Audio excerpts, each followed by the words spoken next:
Going live. It's another rainy day.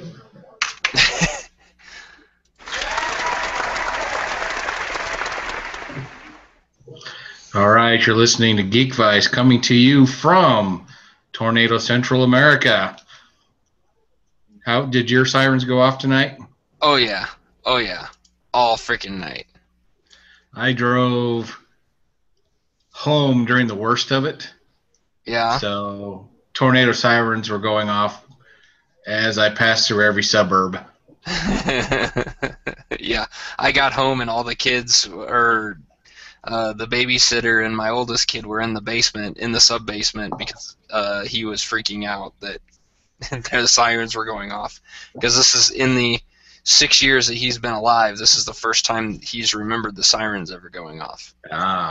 Because they don't go off that often. So, but hi everyone, welcome to Geek Vice. We'll get this started off right.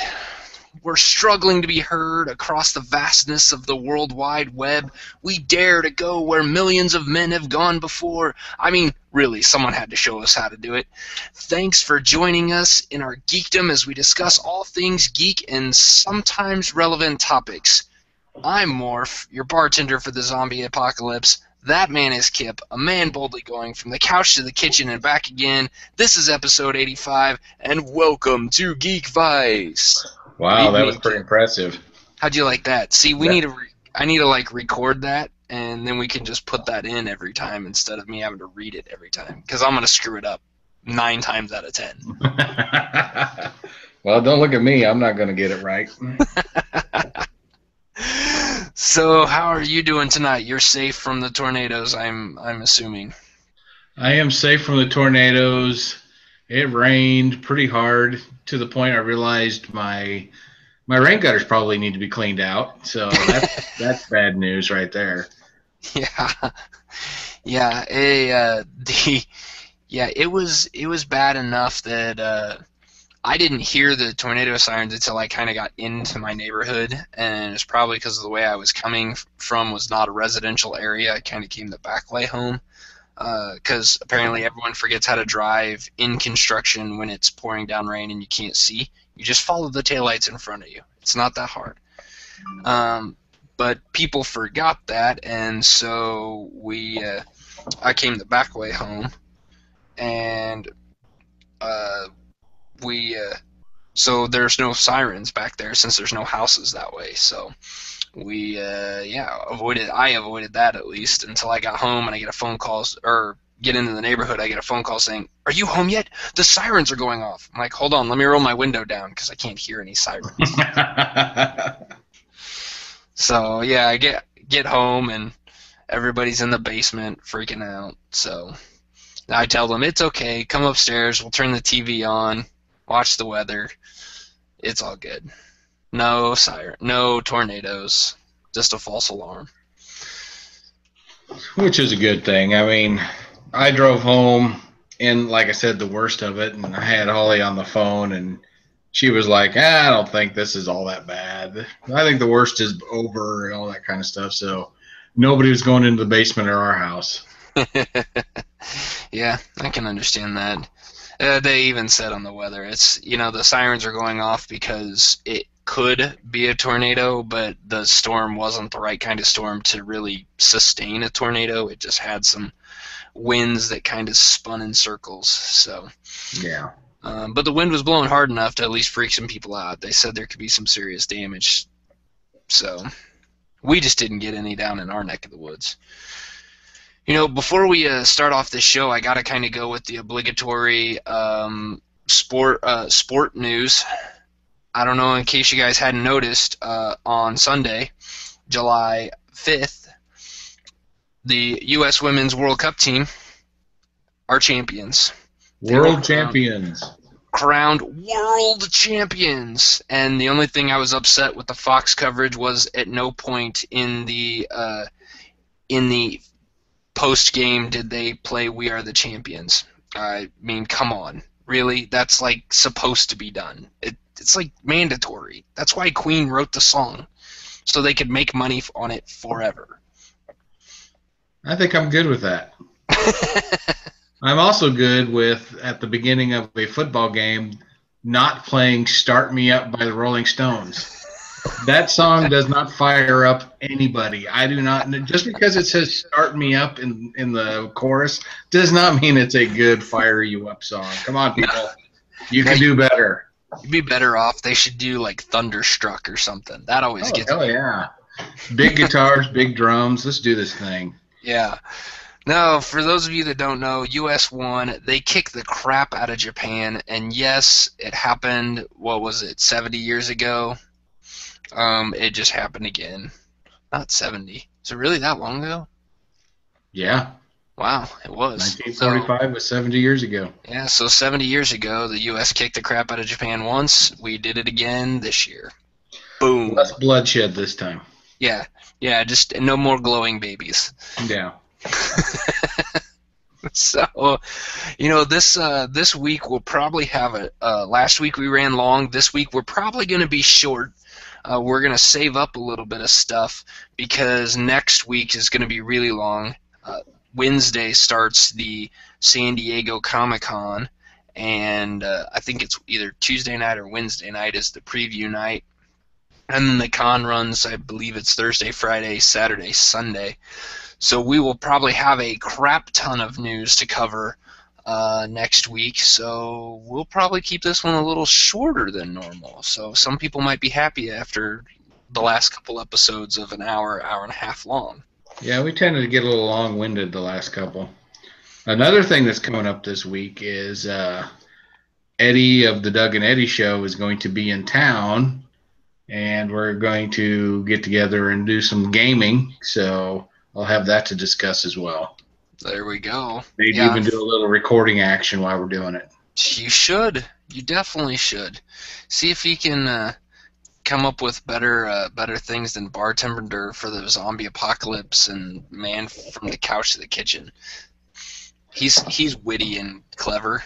Yeah, the two things we are not. That's why we do this show, because we're not witty and clever. But so I didn't really have a whole lot of geek stuff to talk about today from this last week. I spent most of it helping a friend of mine move and installing a French drain, or AKA infiltration trench, for those of you in the geek know. So I spent all day Friday doing that. So that was a whole lot of fun, but you guys really don't want to hear about that. So I know I don't. What did you do there, Kip? Did you do anything fun? Well, we did. We went out to the botanical gardens here called Powell Gardens. Yeah. And they had the Lee Summit Civic Orchestra. Oh, okay. And our symphony orchestra, sorry. And they shot off fireworks. Nice. So that was fun. The cool part was they did it all with the music too, didn't they? Like they kind of coordinated. They did the William Tell Overture, and okay. as soon as it got to the big finale, then they kicked off the fireworks, and then when that music died down, the fireworks kept going. I gotcha. But they did a cool part. One part of it, they did music from Jurassic Park. Oh, nice. Which was pretty damn cool. I enjoyed the hell out of that. That's cool. And the fireworks were a lot of fun, but I realize going to these events that people really don't care about the orchestra.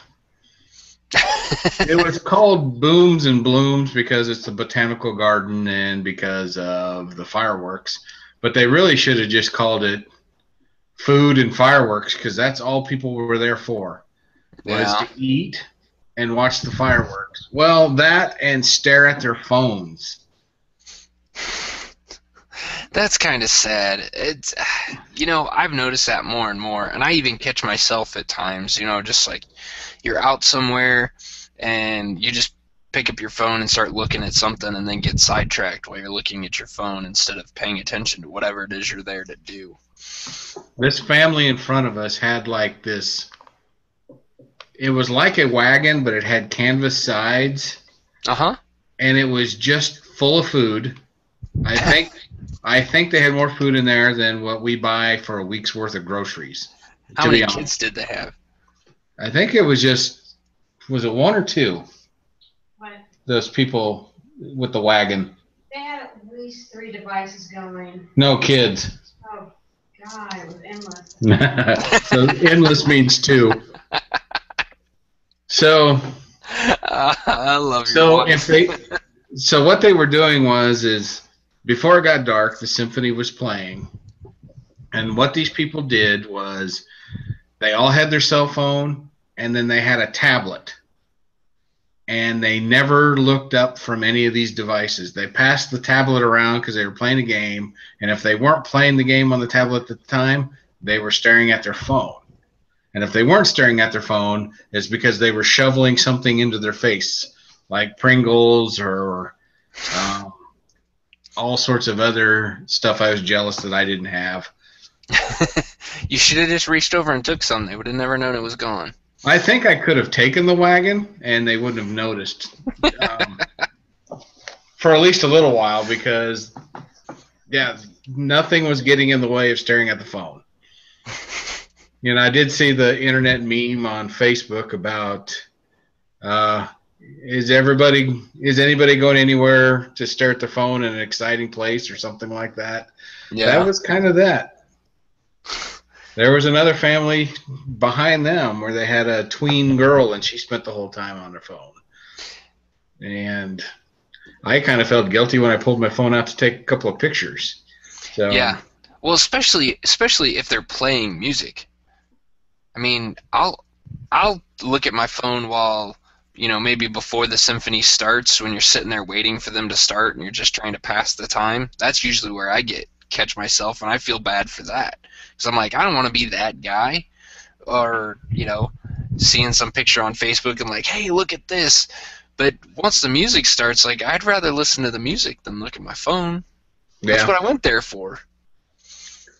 Exactly. So that the people watching was fascinating. The music was great. The fireworks were a lot of fun.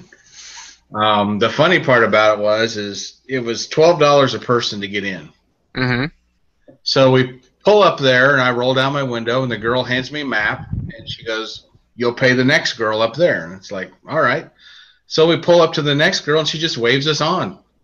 So we just kept going.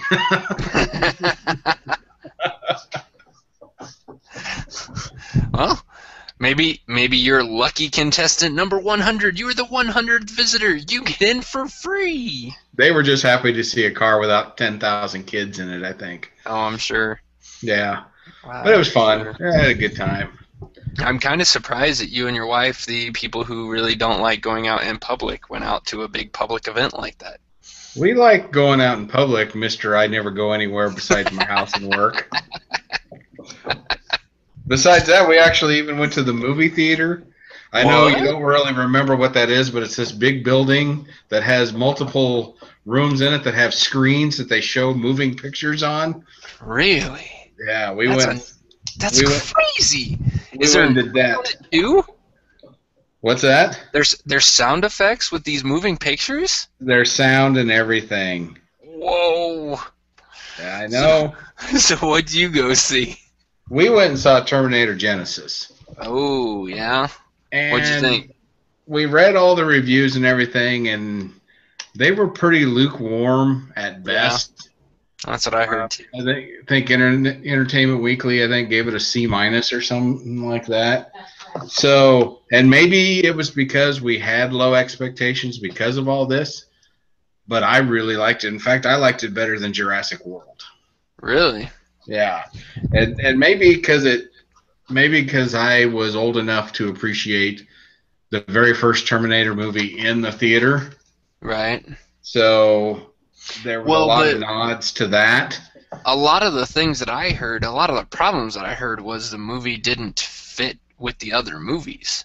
Like, it ended up making, if you're a Terminator fan, maybe a Terminator geek would be the better thing, fanatic about the storyline of those movies, that this movie just kind of screws up all of those. Well, it kind of does, but then again, it fits because it's time travel. Right. So, and every time you time travel, you create an alternate timeline, and that's what they did. They ran with it, kind of like the Star Trek reboot did. I gotcha.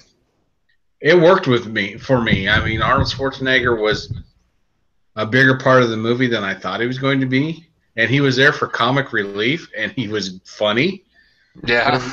It was fantastic, and was he funny because he was actually funny, or was he funny because he's old, trying to play a part that he's probably a little too old for? He was intentionally funny. We'll go that far.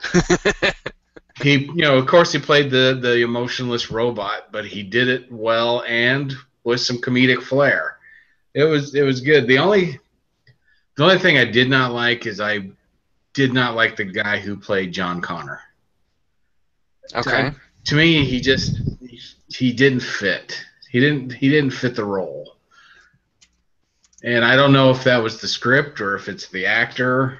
Couldn't tell you what the actor's name was. Jason Clarke, apparently. Clarke. Yep, Jason Clarke. To me, he didn't fit the role, but everybody else, Jai Courtney, or however you say his first name, as Kyle Reese was fantastic. Emilia Clarke as Sarah Connor, to me, was great. I grew up with Linda Hamilton being Sarah Connor. Right. And I kind of felt like she channeled a little bit of Linda Hamilton. So I thought it worked. I enjoyed the hell out of it. And there's some time travel stuff. There's some suspension of disbelief that you got to go through. Right. But it's a sit down, get a big bucket of popcorn, and just enjoy the ride kind of a movie. Yeah. And like I said, I liked it better than Jurassic World. I really did. And so I hope a lot of people go and see this, because it is supposed to be a trilogy. So if it doesn't do well enough at the box office, it won't be. So please go see this movie. Yeah, I'm looking at the other stuff that Jason Clarke was in, and I'm not really seeing that he was in Dawn of the Planet of the Apes, the latest one. He was in White House Down. I don't know if I saw that one. He was in Zero Dark 30, which I have, but haven't seen yet. I liked that movie.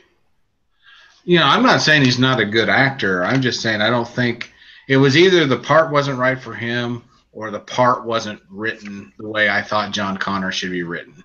Yeah. I don't know. It could just have been me, and if that's the weakest part of the movie, which to me it really wasn't all that bad. I mean, the guy did a good job. It wasn't John Connor. Right.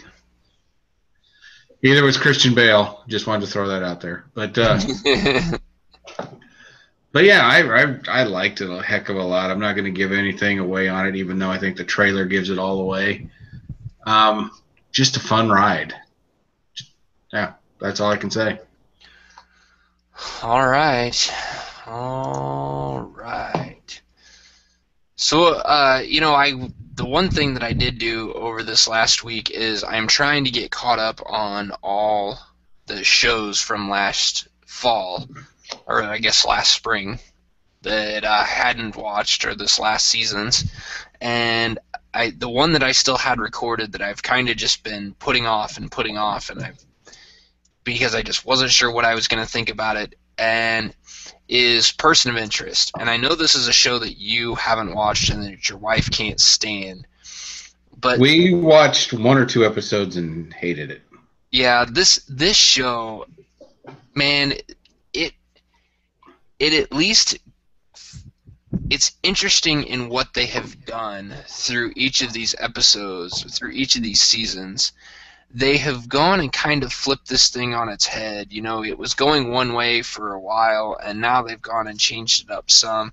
But they do an incredible job of kind of mixing in this benevolent being meddling in human affairs type thing.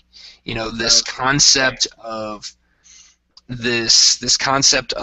God's playing with people to get them to do certain things, and it kind of gives this idea that if we were to create an AI that can actually think for itself and can basically analyze and study and understand what we do, then is that really kind of like a God being? Is that something that we can't understand? We can't understand what it's thinking, and it can think so many moves and see so far ahead on what's going to happen. You know, what is that being? Some of the people in the show think that it's that this AI, there's now in the show there's two AIs that are basically battling each other, and some of them think that these are God entities because they are so far and beyond above our intelligence and understanding. And then there's some people that are like, no, they're just machines. They're just machines that can think for themselves. And so it's interesting on how the dynamic that they've brought into this. It's also kind of interesting to watch. You know, you have these, these AIs are not, they're not like AIs like you see in most sci-fi movies where it's, it's robots. It's a robot. No, this is just a program. This is a machine that can think ahead but can't do anything on its own that's not tied to the network. If you can have a power source that this thing can't run, but it doesn't, if there's not a camera that's connected to the internet in some way that it can't control. So it can see everything, it can study everything, but what it can't do is physically do anything. So it has to manipulate people into doing stuff for it. So in one of the episodes that I watched over this last week, it was this evil AI that has kind of come in, or it's not really evil, it's just goes about things a little different. One AI, they tried to program mortality into it and morals, and the other one, it was just basically code to predict problems, and so that's what it does, and it basically treats humans as if they're the problem, and so it's trying to kind of, the problem is we don't have enough food to feed these people. Okay, well then I'm just going to wipe out half the world, and then we have enough food. That kind of logic to it. And so this one is trying to study human behavior and understand human behavior. So what it has done is it has basically taken over a small city in the middle of nowhere that it basically uses people to convinces this one girl to be, hey, you know what, you should go from being a parking lot or from a gas station attendant to being mayor of this city.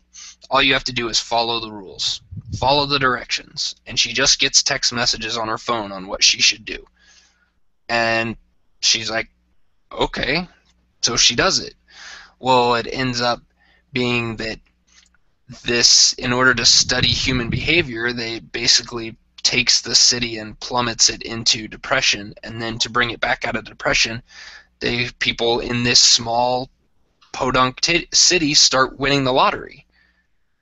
And so homeless people are winning the lottery, but people who owned businesses there have gone bankrupt and have now become nothing. So it takes this social economic switch and just changes everything and flips the city on its head, and then the AI just sits back and watches and see what happens. It's really kind of interesting with how they're doing this and how they're playing these two AIs against each other and how they have to work and manipulate people to do their biddings. I think the show's really good. It's gone. This is the 5th season right now that just finished up this last year, and I'm pretty sure it's been renewed for a 6th. It is really good. The first few seasons they take it in one direction, And then this last season, they have flipped it on its head and changed it completely. So the guys that were good guys, kind of trying to help everybody, are now the outsiders looking in, trying to stay hidden and not get noticed, but still trying to help people. And so it's really kind of fun. I recommend it for anyone that doesn't become afraid of the fact that people are watching you. Because if you have any qualms about somebody watching you, like right now, we're on this webcam, there could be an AI or a computer or some government or some program out there that's watching me through this camera. They're going to be bored because all I'm going to do is sit here and talk about it. But that's what this show is about. It's got a lot of that in it. So if you don't like that kind of stuff, stay away from this because it'll freak you out even more. That was for your wife. I hope she was listening. I'll never watch that show. Yeah, she just says she'll never watch it. What's fascinating about it is it takes a whole different approach to the cautionary tale of using too much technology. Yeah. You know, it comes up with an AI or multiple AIs that can't physically do anything but are aware. Mm-hmm. And then Terminator, they are aware and they can physically do things. So yeah. To me, it's fascinating that the way people look at what we're actually headed towards, and an AI that can see everything and kind of manipulate people to do its bidding. Isn't that just a step or two away from Terminator? Yeah. Pretty much. I mean, this is like the beginning of Skynet almost. You know, if you really think about it. This person of interest is Skynet. You know, you really could put it that way. And you know, it's another one of the episodes that I watched. It was really it was a real fun episode with the way they did it, because you see a scenario. Basically, the episode plays out just the way an episode you would think would go, and it gets to the point where the main characters, the main protagonists, the main good guys are trapped. You think they're going to be killed, and it basically the guy looks up at a camera that's watching them and says, "Hey, we could use some help about now," and or we could use a strategy or something like that. And then you see they go to this kind of roll of screens where this person's just kind of checking. It almost looks like chess moves, and it's marking stuff off. It's like flipping through all of them, and then it stops on one of them, and then it shows, basically, that it walks you through like what it's going to do. And basically what it's doing is it was a cool way. They did this 3 or 4 times, so they showed 3 or 4 different scenarios and tried to find the best possible solution. It tried to go through every scenario that could happen and pick the one that could get the most people out alive. And it was kind of the person who programmed this basically was teaching him chess, taught the computer how to play chess. And it was saying, well, how many moves did you run through in this, before you made this move? And it said, 5,000 moves or something like that. And then the next move is like, well, how many did you go through that time? 60,000. And it's in seconds that it's just running through all these different scenarios. And so it's kind of, it's kind of fun because you can think of that. I mean, that's what our computers that we use now do anyway. They don't think for themselves, but you can put in some inputs and then it could run through. There are programs out there that do that. I mean, a random number generator, can be tweaked to give you certain scenarios each time. Certain keystrokes give you certain things. But it can run through all these different options and say, yeah, this is the best solution. Here, use this. It's the chess master. What was it? What was the computer that played the chess? The Big Blue? Master. Big Blue. Yeah. like Big Blue. So I find this stuff kind of cool. I think it's neat. I would love to be smart enough to program something like that, but I am not. So. Well, what's funny about that is, and I say this every time we watch the weather, is they always talk about, the latest computer model shows this. Mm-hmm. I wonder how many people go, well, the computer said this, and not really think about the fact that it only says this because some humans punched some code in. Right. I mean, yeah, a computer modeled it, but humans still came up with the solution.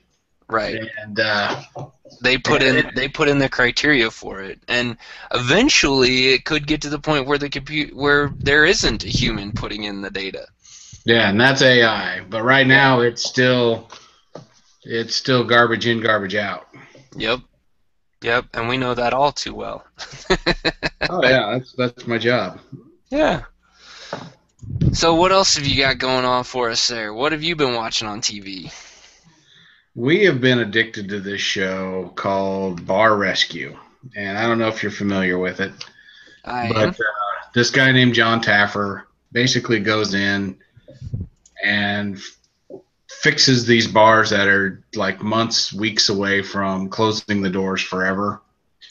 Kind of fixes their problems, rebrands the bar, and turns them loose. And every time I talk about this show to some people, they're like, well, I don't watch it because the John Taffer guy's a yeller. Let's just put it out there.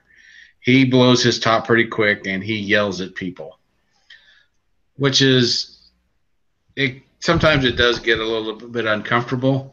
But the interesting thing about it is there is a lot of management kind of stories or processes that he uses that to me translates into other businesses besides owning a bar. There's been a bunch of times, and I'd say almost every time, when you first get introduced to this bar, it looks like the employees are the worst freaking employees on the planet. And then as he's digging around asking questions, he finds out the employees seem to suck only because ownership and management sucks. And then he goes about finding ways to fix that part of it, and then all of a sudden the employees are awesome. Yeah. And you and I both have worked in the same business for a long time, and we see it all the time. No matter how good or bad management is, if there's a problem, it's everybody else's fault, and if it's good, then it's management. And this show kind of shows it's the opposite. If it's bad, it's management's fault. Yeah. And if it's good, that means every piece is working together. So it's been pretty fascinating. I mean, the guy, I know he has, they make it look like he comes up with all these solutions. And I know he has a big team behind him that deals with everything from the marketing, the branding, he must even have a psychologist on staff because he has to deal with a lot of infighting. I mean, there's been episodes where it's family members who can't get along, and he's got to help them patch that up before, they can get the bar going. And yes, it's TV and all that other stuff, but if you look at it from a business point of view, it's a pretty fascinating show. I'm enjoying the hell out of it. Yeah, I mean, there's a lot to be said about some of that stuff like that, because there's, there you see that in, Bar Rescue, and there's the other ones with the Kitchen Nightmares and things like that, it's interesting to see how some of these businesses can fall into this position. And you can kind of see that, hey, you know what, there is kind of, at least in these shows, and it's probably, it is a small representation, you got to give it that. But it's surprising how many of them are failures just because the management just is inept. Yeah, there was one episode where they caught one of the bartenders basically stealing money. And of course, John Taffer blew his top and was ready to like have this girl fired, maybe even arrested. And then when he questioned, he found out the only reason she's stealing money is because she hadn't been paid in like weeks, and she has to feed her kids and all this other stuff. So it just goes to show you that sometimes the spotlight is shining bright on one spot, and that is the symptom, not the actual disease. Right. And this show is really good at pointing that out. And there's times I tell my wife, it's like, this is an episode I should take to work and make everybody in my department watch this. Yeah. Because we have the same problem is, this is going wrong. Let's blame the lowest people on the wrong, when most of the time it's not. It comes down from the top, and this show shows that really well. Yeah. And plus it's TV, so they dress some things up. Well, and that kind of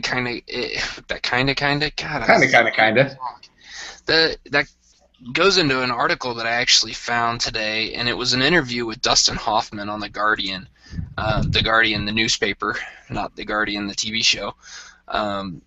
But Dustin Hoffman basically flat out says that this is the state of film and movies right now is the worst that it's ever been during his lifetime, and that TV is the right thing going right now. They're the ones that have been doing stuff better than movies, and so it kind of brings up this question of well, why is it that TV shows are being able to do this stuff and movies aren't? And Hoffman basically says that it's the money involved in it, that they're spending so much money on things and trying to do things so quickly for some exorbitant amounts of money that they're forgetting what makes these things so good, where TV shows take their time, tell a good story, and get results out of it. So it kind of goes into what we've both kind of talked about here, is that,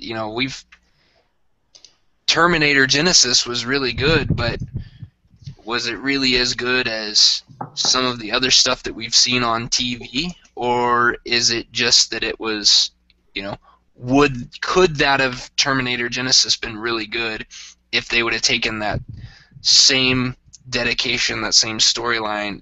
Would it have been better in a 13 or 15 episode, basically 15-hour movie instead of an hour and a half or 2 hours? Yeah, and that's a damn good question. It brings up a lot. He brought up a lot of flaws that you see, and then he gave a reason for it, which was nice, and that is he talked about when they filmed The Graduate. He said basically The Graduate took place inside 4 walls and had only so many actors, and they still filmed for 100 days. They still had so many months where the script was being worked on. And then, I'm loving the Marvel movies, and I think they're great, but are they being pushed through too fast? Would they be a hell of a lot better if they took the time? Yeah. I know we've seen Jupiter Ascending. Perfect example of a movie I think was rushed out the door. Stunning, visually stunning. It was Acting was great. The script was the worst. That movie that movie was also delayed a year. So they even took an extra year. And now, granted, I think that extra year was just for the visual effects, but still, I think a lot of the times, I think this is what Hoffman's going for, is that people are spending so much money on the other stuff, they're forgetting that, you can't always just take people who are, not everybody can hit it right off the bat like Hoffman did in The Graduate. He was a nobody before that movie and rocked everyone's world with it and became super famous. He talks about this idea of that he was a freak accident, that you're supposed to go through this playing you know, supporting roles, and then building up to better roles, and then to starring roles. And sometimes I think we just take these people and be like, hey, this guy's pretty, let's put him in here. And the guy can't act, or the girl can't act, and then it ends up causing the movie to fail because it's kind of important for that stuff. In TV shows, they don't. I guess they're allowed, and maybe the bigger thing is because TV shows, because it's done in the episodic nature, and you don't have, it's not just one shot. If somebody fails in the first episode, that doesn't mean that they're going to fail in the second episode. They can take and learn from the mistakes, even, episode to episode, even season to season, and clean things up and make things better. Where movies, it's you either do it right the first time or you don't do it right at all. Oh, and that's exactly right. I mean, Parks and Recreation is a good example of that. First season of Parks and Recreation sucked. Freaking hated it. Yeah. In fact, we watched like 2 episodes, and it's like, this show sucks. And then we talked to a friend, and they're like, no, you just got to get past season 1, and it gets really good. So we decided, instead of getting past season 1, we're just going to go straight to season 2 and start watching it. And it is, each season went on, the show just got stronger and stronger. Right. If it was a movie, would have died. It would have been a bomb. It was horrible. And it never would have made it past that first movie. No, they wouldn't have. Yeah. It's like everything else. The people who write the checks have the power. And if they say they want it on this date, that's what they get. I mean, and we see it. I see it all the time in what I do for a living. You get what you ask for. If you want 30 days or 45 days worth of work in 30 days, you're going to get 30 days worth of work. So don't expect 45. Right. And it's the same way with the movie. You want a movie that should be shot in 200 days. You want it done in 100. You're going to get a movie that looks like it was shot in 100 days. Yeah. No matter how big of a check you write. And no matter how much, like, visually editing, no matter how much editing you do, if the acting sucks, you can't fix that with pretty pictures. Yeah, if the script is terrible, Jupiter Ascending is a good example. The whole movie's going to suffer. It was a visually stunning movie. I'll never see it again. It was that bad. But take a movie like Jaws. Here's a movie that was about a shark. They created this mechanical shark. It didn't freaking work. So they had to basically center more around the people. Jaws is a fantastic movie because of it. Because the special effects didn't work. Well, they made a much stronger movie. The shark didn't even show up till like 3/4 of the way through the movie anyway. And it didn't matter, did it? Because you were still scared to death of that shark. Exactly. And you rooted for the people. Why? Because you were properly introduced to them. They were written really well, filmed really well. And, today they would have just CGI'd the fuck out of that shark and it would have been a terrible movie. Yeah. I.e. Sharknado. Well, I think they made that movie knowing it was terrible. Yeah, I do too, but that's a whole nother story. That'd be a whole nother episode for us.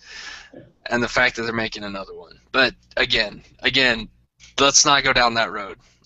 All right. So, you win. So before we wrap this up for the night, this wouldn't be a Geek Vice podcast if we didn't talk at least a little bit about a video game at some point in there. And for those of you, I don't know if anyone here follows IGN. I enjoy that website. I know a lot of people don't like them, but they've kind of they've gotten a lot better over the years. It used to be just a place I'd go for cheats for games. Now they have so much good information, and they have this nice little month-long focus that they do. They pick a game, and they talk about it before this game's out, and they get all kinds of behind-the-scenes stuff. And it's called IGN First. If you haven't seen if you haven't gone there in July and checked this out, you should, because their IGN first game is No Man's Sky, and they have 18 minutes of uninterrupted gameplay. Now they say uninterrupted. It's not. It's straight gameplay. They're showing you the whole time, but they're kind of cutting back and forth between what's happening on the screen and the people talking. So don't think you're just watching them play, but you do get to see this kind of cool, interesting game from Hello Games founder Sean Murray is the one playing it, and he kind of walks through one of the planets, and then he hands off the controls at the end of the 18 minutes. So there's going to be another one that's going to show IGN guy playing it. It is really cool. This game looks interesting. I don't know how I feel about this game yet. It kind of goes back and forth for me. This game looks like for anyone who doesn't have any idea what No Man's Sky is, if I've got to explain it to you, this is how I would describe it to you. It is a sandbox that is 100, maybe even 1,000 times larger than Grand Theft Auto, and it takes place in space.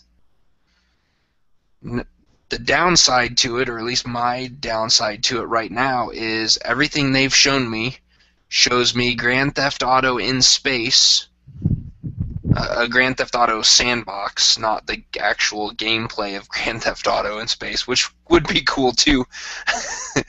But the sandbox, like Grand Theft Auto, where you can go do anything you want. But right now, in all the videos, there's been no story. There's been nothing that tells you why you're doing this, or what's going to keep you going. Is it just going out and exploring all these hundreds of thousands of worlds?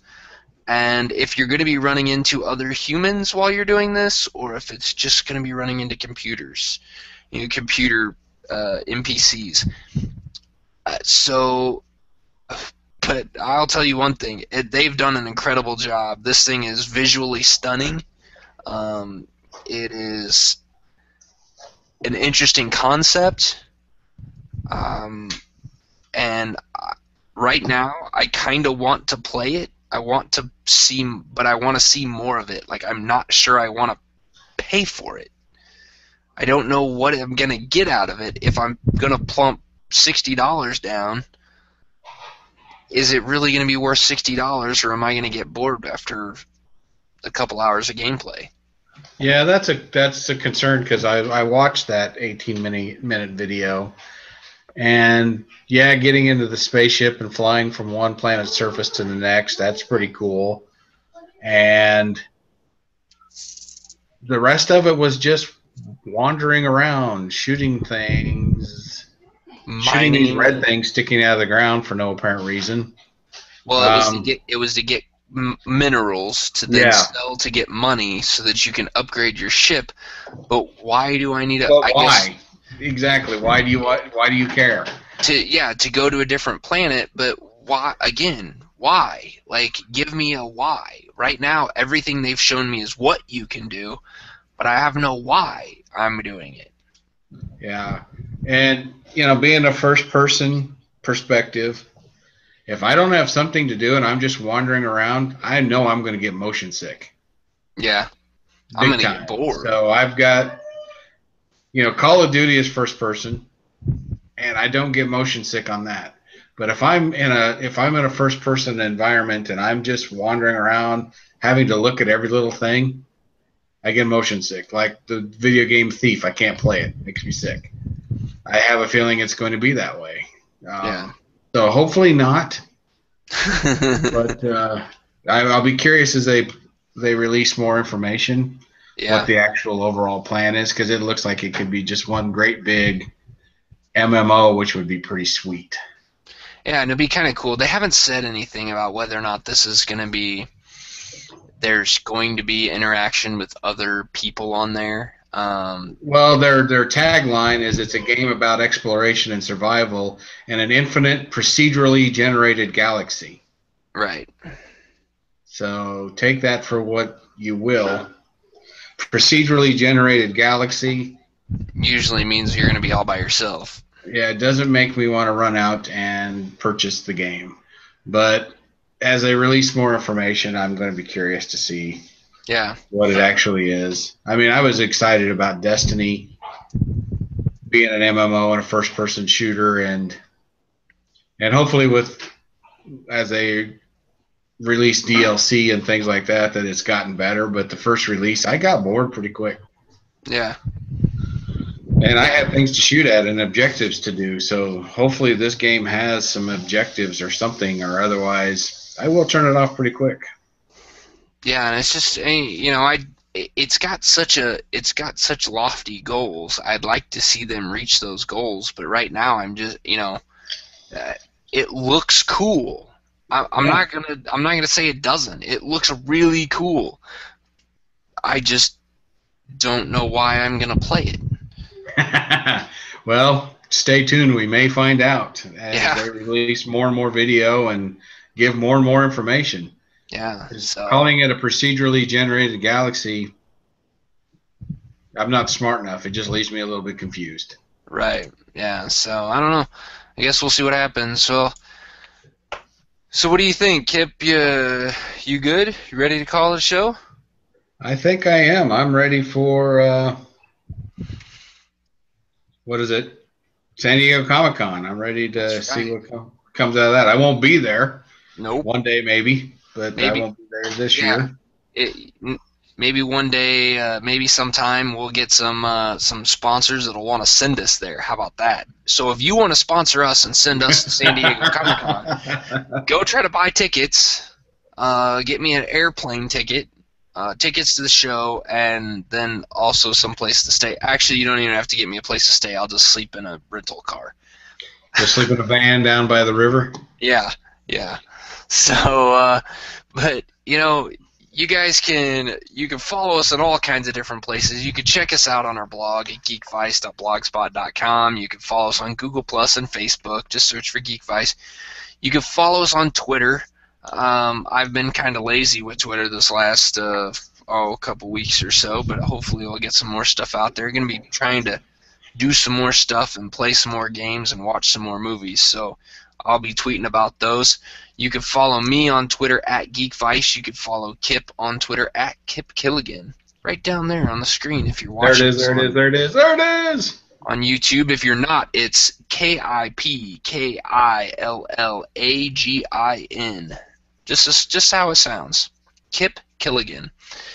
So thanks everybody for listening to our ramblings. If you want to comment on any of the stuff we talked about, or tell us why you think No Man's Sky is going to be the greatest game ever, or why I'm an idiot for watching Person of Interest, you can email us at geekvice@gmail.com. You can also email us there for any reason, but really, if there's a topic out there that you think we should be talking about, or something you want our opinions on, email us. Let us know. We'll talk about it. We'll at least bring up your email on live on the air. So yeah, we failed to mention though that our new introduction was brought to us by Isabel Torre. So we got to give her credit where credit is due. That's right, Isabel with our new intro, and I'll be getting something nice out for Ish. How about that?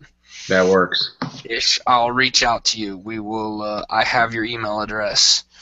I will email you. He will stalk you accordingly. I will. I will show up at your house, look in your window. Geek Vice looking through your window right now. So, all right, everybody. We will see you next week for all kinds of Comic-Con news. See you later. Good night, Trevor.